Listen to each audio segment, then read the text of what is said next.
डकोटर जवाब दिल के बुलावा मौत के देखी के चेहरा जानू चल जाई है लौट के।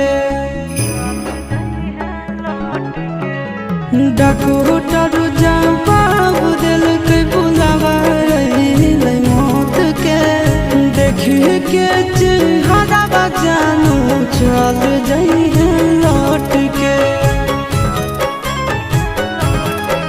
आगे अमन आलम दिला आशीष नंदन से अउरी विश्वासघात कर लगे। आगे सोना यारा हो भरा ही पटनावा में आके मुलाकात कर लगे।